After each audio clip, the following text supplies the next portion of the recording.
ikke så dumt da, hvis du syner. Da vi live, folkens.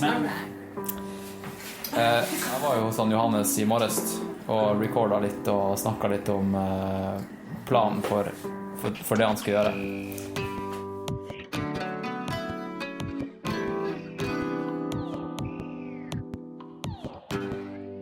Et ultraløp, det går rett og slett ut på å springe lengre enn et maraton, som på 42 kilometer. Ultrakulturen I Norge, den begynner å bli større og større. Det fortsatt en ganske liten nisjesport. Jeg tror de fleste som springer, de springer nok sånn type 10 kilometer og sånne type løp. Kanskje litt maraton her og der, men ultraløp, det fortsatt for de mer interesserte, vil jeg si. Skogen har jo endeløse stier, og folk ser jo det at man kan springe uendelig langt. Man må bare trene seg opp til å kunne gjøre det. Så jeg tror det derfor ultraløping på vei opp.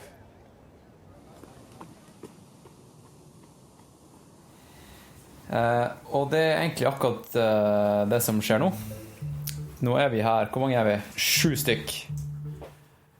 Eller egentlig først vil jeg bare si at hovedpersonen, han jo ikke her I dag.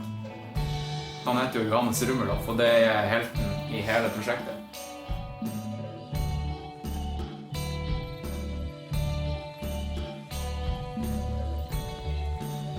Han Johannes Rummelhoff, han en helt vanlig kar. Men han har en veldig uvanlig hobby, og det jo det å springe ekstremt langt.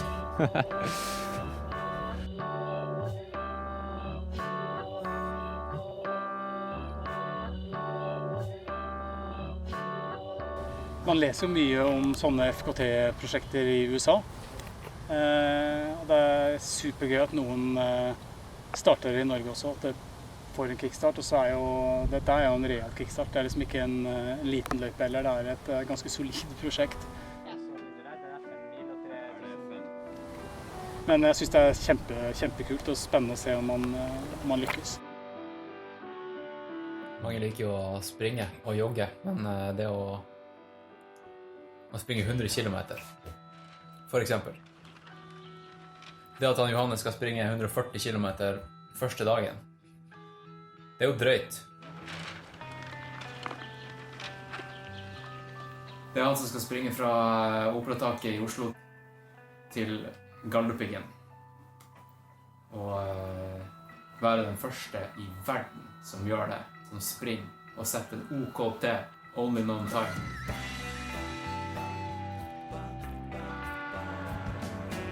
Jotunheimstien en sti som går den går jo her fra Operataket I Oslo, opp langs Akerselva og gjennom Nordmarka helt til Jotunheimen, til Gjendesheim. Han Johannes, han bestemte seg for å springe Jotunheimstien, jeg tror det var sånn 5 år siden kanskje. Og vi sprang på stien her I Nordmarka, så vi noen skilt der det bare stod Jotunheimstien.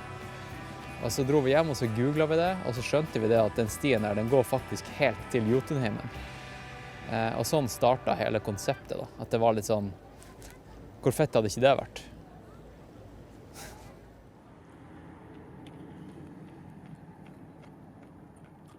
Første gang da han tenkte på, eller første gang han fikk lyst til å springe Jotunheimstien, det var 5 år siden. Så han har tenkt på det lenge. Jeg hadde egentlig ikke før I fjor hørt om Jotunheimstien, som noen skilter I marka og litt forskjellig. Men jeg synes det sykt kult, for man følger jo på en måte deler av en rute som folk har gått som en gåtur tidligere. Noen har gått den ganske fort som en gåtur også. Det kan ta litt tider og sånt som folk har gått på før da. Så vidt jeg husker I hvert fall, så vel det regnet som en sånn 11-12 dagers tur. Jeg mener altså 13 til 15 dager. Ja. Og Johannes planlegger jo nå å gjøre det på 3 dager. Ja. Så setter det litt I perspektiv. Det ekstremt fort. Ja. Det langt. Og det en sånn ernæringsmessig bit oppi det hele som gjør at det skjer ting I hodet, det skjer ting med kroppen din når du løper. Og hvis du I tillegg løper I terreng, så det klart at da aksepterer du også en større risiko for at ting kan gå gærent. Det ikke som å løpe på asfalt en flat bymaraton. Du I terrenget, og det er steiner, det er røtter, det er opp og det er ned, og det er bratt. Og da blir det selvfølgelig en litt større risiko, men det må man på en måte bare akseptere. Det som er kult med akkurat det prosjektet her, er jo det at det ikke er et race. Altså det er ikke en startpistol, og du racer ikke mot noen andre. Du racer kun mot deg selv og klokka. Og du lager på en måte konseptet om å sette en rekord, det er bare oppi hodet ditt. Det er ikke noen som tar tida på deg, det er du som bestemmer farta. Det er rett og slett eksperiment egentlig.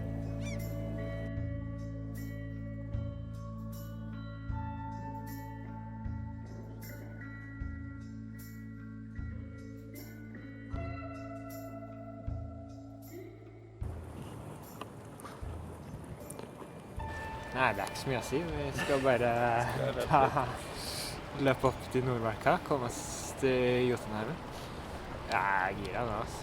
Venta. Så det er bare å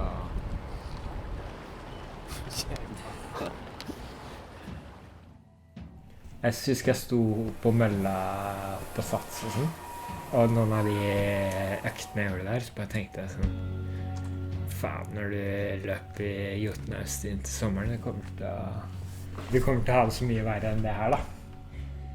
Alle kjenner Johannes som en sånn her superrolig, litt genert, alltid et smil i trynet og sånt, men for et race, han er superskjerpa, og så er han helt sånn spinnvill i øynene.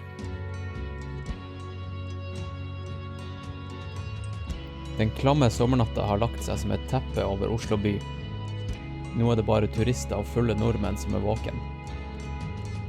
Man tror om de stusser litt over synet av to løpere i splitshorts og hodelykt, etterfulgt av et kamerateam da de løp oppover langs Akerselva.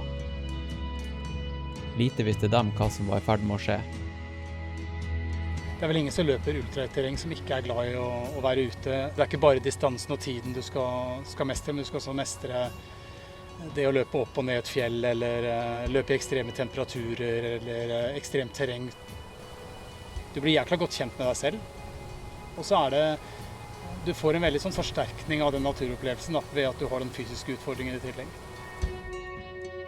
Første etappe er et solid innhogg. Johannes har nå tilbakelagt hele 72 kilometer. Hverken beina eller motet vil føles ferskere enn nå. Masse smør. Men er det sånn, liksom? Og mens Johannes løper, gjør crewet klart til første camp.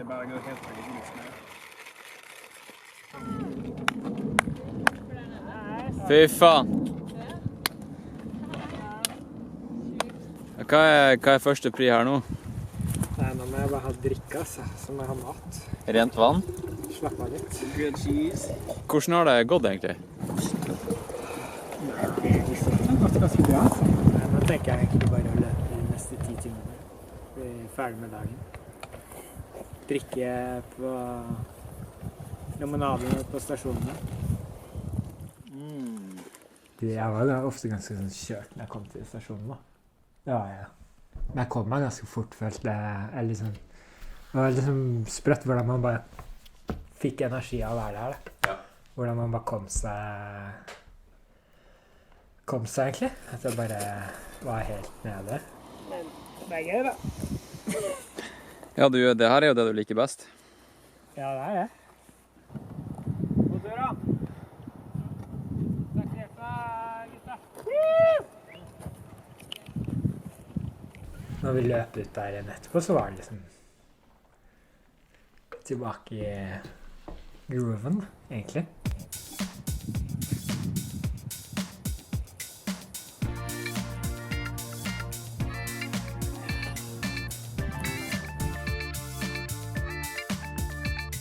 På sånne typer løp og så lange løp så er man litt avhengig av de rundt seg også. Så man er ikke alene om det, selv om det er den ene personen som løper. Man kan fortsatt være en del av løp ved å være crew for andre. Og så bare... Oh my god. Det som forundret meg mest egentlig sånn, etter så kort tid, da, var liksom hvor mye gnagsår jeg fikk. Det var den første dagen som var verst, sånn sett. Hele underlivet mitt var jo et kjøttsår, ikke sant?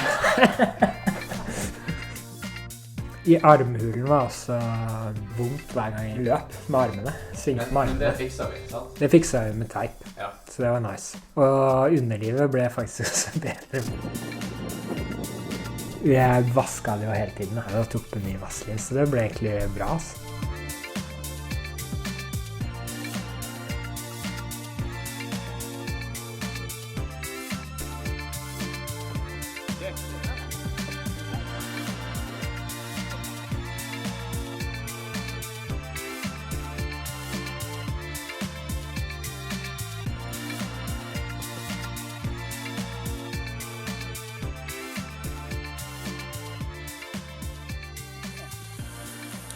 Ja, det understells... Jeg har ikke startet ennå.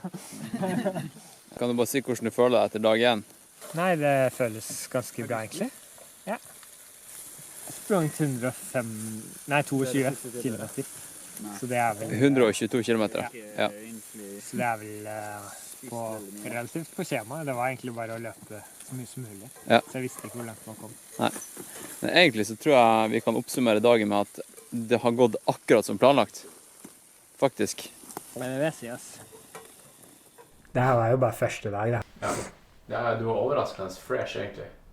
Det er jo 100 kilometer. Det er jo jævlig langt. Ja. Så du var ganske fresh. Hadde det vært en vanlig lørdag, og du hadde satt ut og sprunget 100 kilometer, da tror jeg du hadde vært dritsliten. Ja. Tror du ikke det? Jo. Men det at du visste at det var 300 kilometer igjen. Ja, for det var jo greia hele veien. Altså, det var jo på en måte... Man hadde jo løpt langt hele tiden, og så var det bare enda lenger igjen.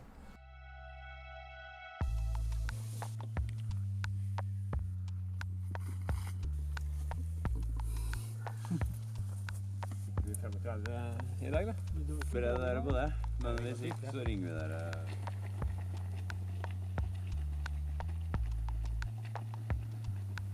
Det er litt som å få kidsa til barnehager, egentlig. Ja. 401 kilometer er langt. Spesielt når de første par 100 kilometerne er på en sti som tilsynelatende aldri byr på noe mer enn moll, knauser, kratt og myr. Det krever sin kar å holde motet oppe i et terreng så monotont som det her. Kommer du til sving, så du bare litt grusveier. Ja. Hvordan det er når du bare... At det er uendelig? Ja. Ja. Tenker så kanskje det skjer når du kommer i den svingen. Ja. Og så bare er det samme greia igjen. Så det er...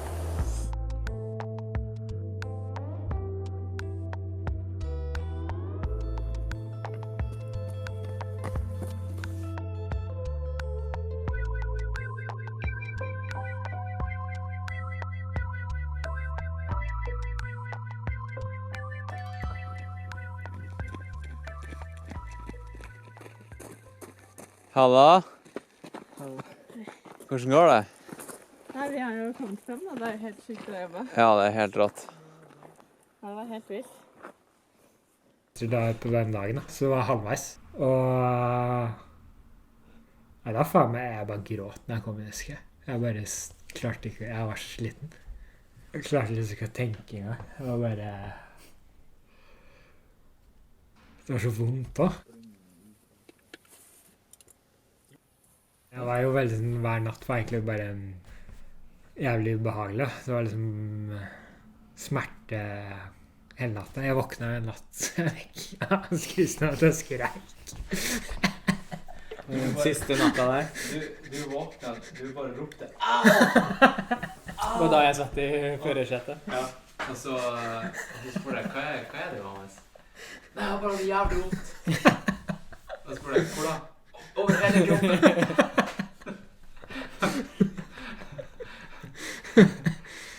Sånn var egentlig hver natt. Tredje dag begynner, og det er bare én ting å gjøre. Løpe videre. Hva du tenker om dagen, Johannes?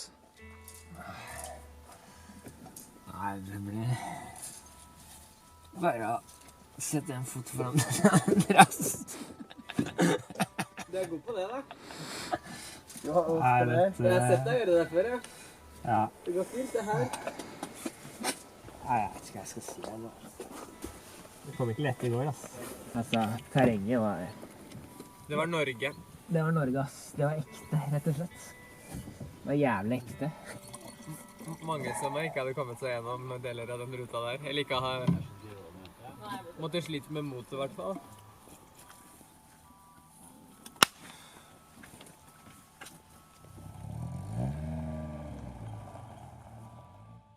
Men det startet med at jeg husker jeg var ganske kvalm når jeg løp, men at jeg klarte liksom å løpe veldig bra. Og så bare plutselig så bare var det noe som skjedde, altså. Bare bikka alt. Jeg var bare helt ute. Jeg husker du sa, han skulle sånn, jeg føler liksom at jeg springer liksom på skakka. Jeg føler meg skjev. Ja. Det var sånn det begynte. Ja. Og så bare begynte skyene å liksom pulsere. Og jeg bare, shit, nå. Og så husker jeg kommer det til en sånn bekk, og så bare, faen, jeg må bare legge meg der, så jeg er helt ute. Og da bare, det var liksom bare, akkurat som alt bare, de skyene bare, liksom kom mot meg, og alt, det var sånn crazy. Og så bare, vi må bare komme oss ned da. Og så ble det jo mørkt.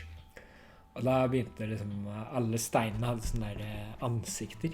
Så hver gang jeg så ned, så var det sånne der trollaktige steinene var sånn trollaktige da.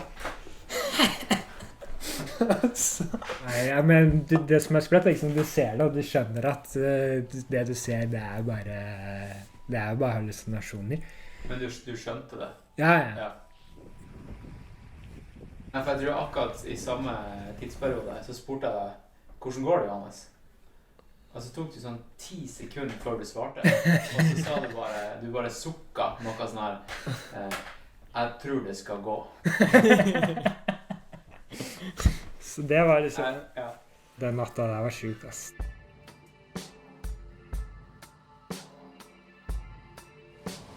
Det at du...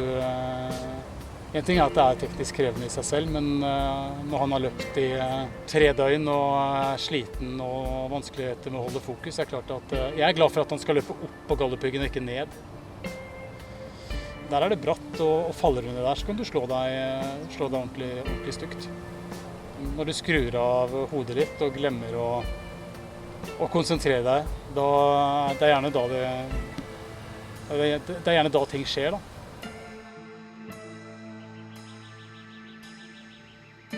Nå begynner både Johannes og crewet å bli ganske så rutinert, og arbeidsoppgavene går på automatikk. Havregrøten preppes, gnagsårene leges, vaselin smøres, og alle har fullt fokus på arbeidet som hjelper Johannes til neste camp.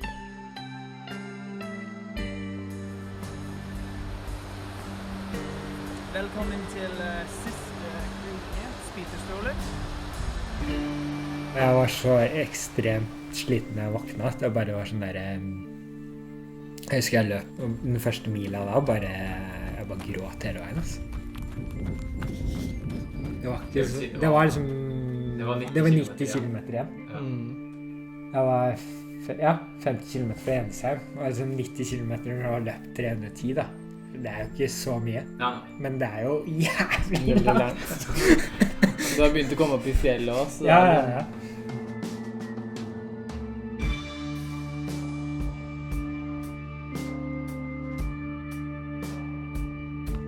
Ultraløping kan by på heftige utfordringer, fysisk og psykisk. Hvis en kropp skal holde I flere 100 kilometer, hodet nøkkelen. Fysisk utmattelse leder til en konstant forhandling med stemmene I hodet om å fortsette.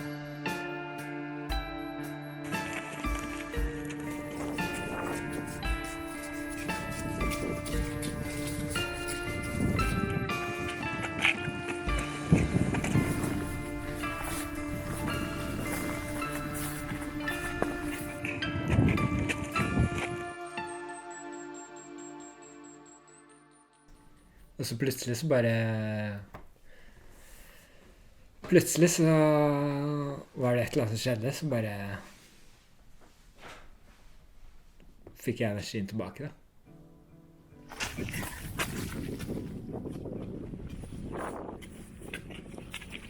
Først tenkte jeg som jeg bare telte kilometer, ikke sant? Du vet hvordan det kommer I en sånn der loop for du bare teller hvor langt det igjen. Og så begynte jeg å tenke sånn, nei faen, det ikke så... Det jo bare til neste stasjon, og så det over den 1400 meterstoppen vi var på. Og så det ferdig med bare den fjellturen fra Jensheim.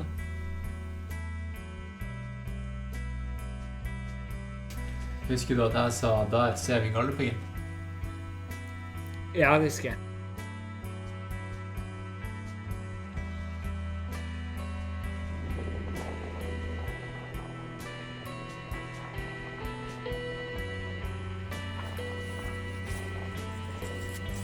Med hundrevis av kilometer i beina begynner alvoret å demre. Johannes har klatret 11 000 høydemeter. Nå gjenstår bare juveletappen til toppen av Norge, Norges tak, Galdhøpiggen.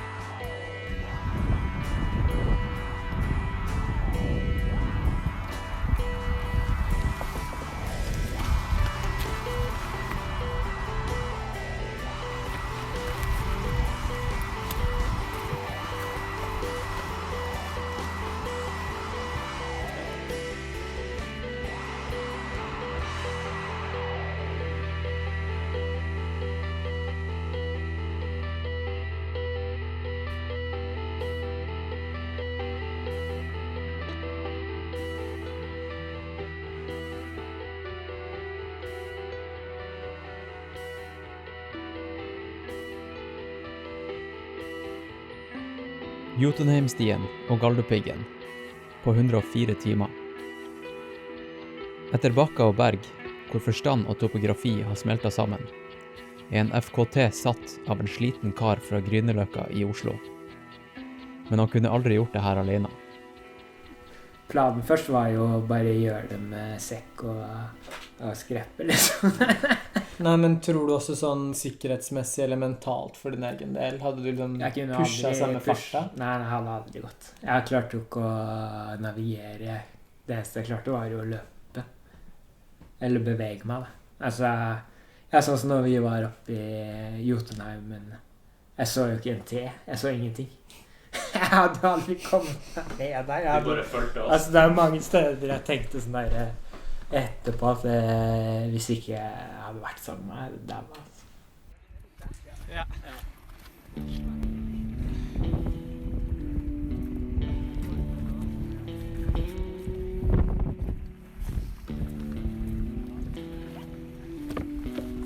Det at du nådde Galdhøpiggen på 104 timer, har du tenkt noe på det med at faen, jeg skulle komme meg under 100? Ja, jeg har jo tenkt på det. Jeg kunne sove mindre, jeg kunne gjort det.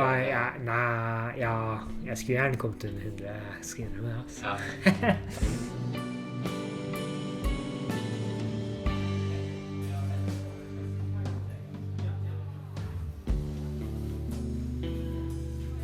Jeg tror ikke det helt gått opp for meg, eller jeg synes det litt sånn absurd, egentlig. Eller jeg føler liksom ikke at man har gjort det. Det jo et sånt bilde som vi har av Johannes når han sitter der med liksom en hånd på hodet. Og hvis jeg kunne satt en titel på det bildet, så det «Hva har jeg gjort nå?» Liksom, jeg vet ikke, jeg tror ikke han helt skjønte hva han hadde gjort, til og med da han sto på toppen der. Det var så crazy. Liksom bare konseptet og bare det å være i Oslo og tenke kanskje jeg skal springe til Galdhøpiggen på under 4 døgn, og så står han på toppen der, og så har han gjort det. Jeg tror det må ha vært et sjokk for han, egentlig.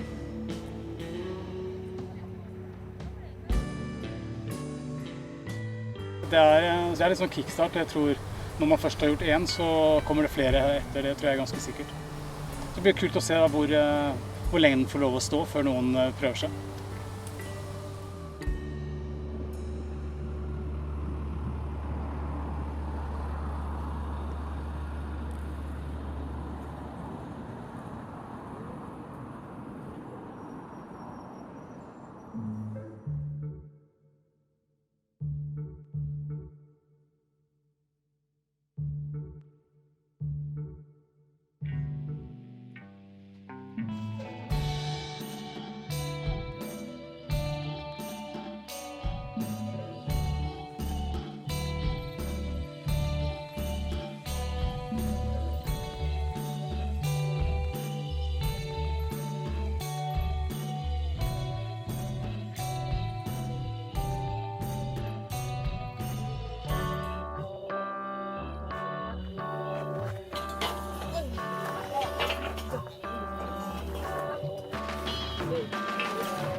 Det